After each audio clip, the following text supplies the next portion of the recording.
اس نے میرے ساتھ اتنا برا کیا، لیکن اللہ تعالیٰ اسے ہر نعمت سے نواز رہا ہے، اللہ تعالیٰ اسے ہر چیز دے رہا ہے۔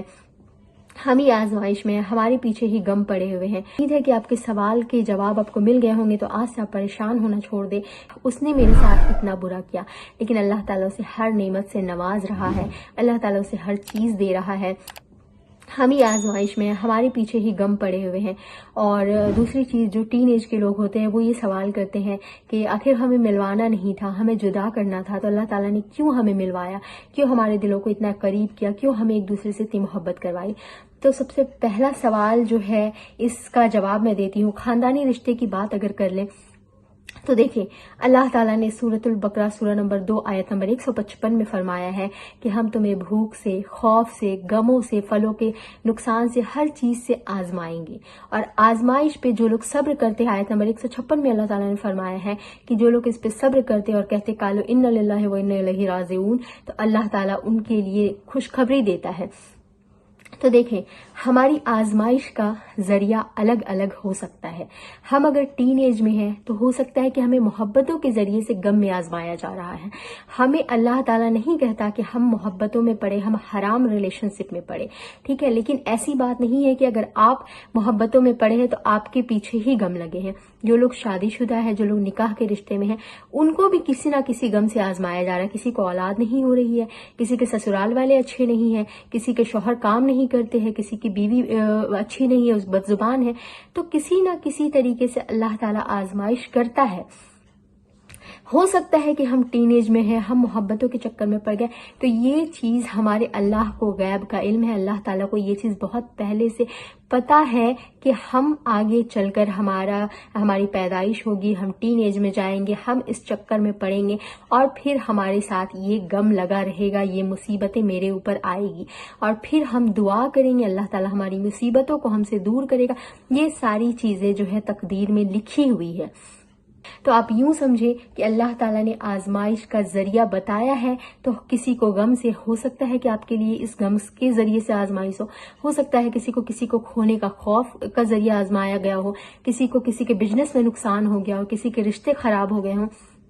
بہت ساری چیزیں ہیں۔ تو آپ سمجھ لیں کہ آپ کی زندگی میں جو اللہ نے آزمائش کی بات کی ہے، یہ آپ کے ایک آزمائش کا حصہ ہے۔ اور اگر آپ یہ سوچتے ہیں، بہت سے لوگوں کا سوال یہ بھی ہوتا ہے کہ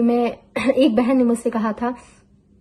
کہ میں بہت عبادتیں کر رہی ہوں، میں بہت نمازیں پڑھ رہی ہوں، لیکن کیا فائدہ، اتنی نمازیں کری پھر بھی کچھ صحیح نہیں ہو رہا ہے زندگی میں۔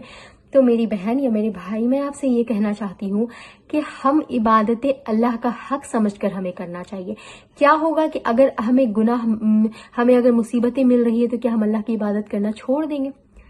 ہمارے آس پاس جو اتنی نعمتیں ہیں جو بغیر ہمیں مانگے ملی ہے، جو ہم زبان سے بول رہے وہ اللہ نے دی ہے، ہمارے ہاتھ، ہمارے آنکھ، ہماری پورا جسم اللہ نے ہمیں دیا ہے، ہم اتنے گناہوں کے بعد بھی اللہ ہمیں رزق دیتا ہے۔ کیا ہمیں حق نہیں بنتا کہ ہم اللہ تعالیٰ کا شکر ادا کریں،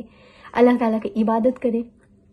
پھر کس منہ سے ہم یہ شکایت کرتے کہ ہم اتنی عبادت، مطلب ہم اتنے مطلبی ہو گئے کہ صرف ہم عبادت اس لیے کرتے کہ ہماری زندگی میں سب کچھ اچھا ہو۔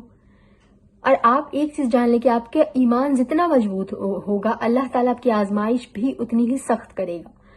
کیونکہ جب ہم مارکیٹ میں جاتے ہیں تو سونا صحیح ہے یا نہیں ہے، نکلی تو نہیں ہے، اس چیز کے لیے ہم سونے کی آزمائش کو سونار کرتا ہے، اس کو آگ میں ڈالتا ہے، اس کے بعد پتہ چلتا ہے کہ سونا کتنا کھرا ہے۔ تو اللہ تعالیٰ کیا ہماری ایمان کی آزمائش نہیں کرے گا؟ اور دوسری بات رہی کہ کسی کا رشتہ، کسی کے خاندان والے بہت خوش ہے آپ کو دکھ میں دیکھ کر، آپ کو پریشان کر کے، دکھ میں ڈال کے، خود بہت خوش ہے، اسے اولاد کی بھی نعمت مل رہی ہے، اسے مال کی بھی نعمت مل رہی ہے، تو آخر ایسا کیوں ہو رہا ہے؟ کیا وہ بہت نیک ہے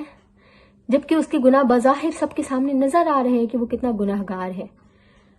پھر بھی اسے ہر چیز حاصل ہو رہی ہے؟ تو ایسا کیوں ہے؟ اس سوال کا جواب یہ ہے کہ اللہ تعالیٰ نے قرآن میں یہ بھی فرمایا ہے کہ اگر میں کسی کو اولاد، مال یا ہر نعمت دے رہا ہوں تو اس کا مطلب یہ نہیں ہے کہ اللہ تعالیٰ اس سے بہت راضی ہے۔ ہاں، ہو سکتا ہے کہ اللہ تعالیٰ اس سے راضی ہو، تو راضی ہونے کی صورت میں اللہ تعالیٰ اسے وہ چیز دے رہا ہو، لیکن بہت بار یہ بھی ہوتا ہے کہ اللہ تعالیٰ اس سے راضی نہیں ہے، لیکن اللہ تعالیٰ وہ ساری چیزیں اس کے گناہوں کے باوجود بھی اسے دیتا ہے، اس کی رسی ڈھیلی کر کے چھوڑ دیتا ہے کہ میں تمہیں یہ ساری نعمتیں دے رہا ہوں اور میں دیکھتا ہوں کہ تم کہاں تک گناہوں میں جا سکتے ہو۔ اور وہ شخص یہ سوچ رہا ہوتا ہے کہ مجھے عبادت کرنے کی ضرورت کیا ہے، مجھے اللہ کے قریب ہونے کی ضرورت کیا ہے، مجھے تو بغیر مانگے اتنی نعمتیں مل رہی ہے۔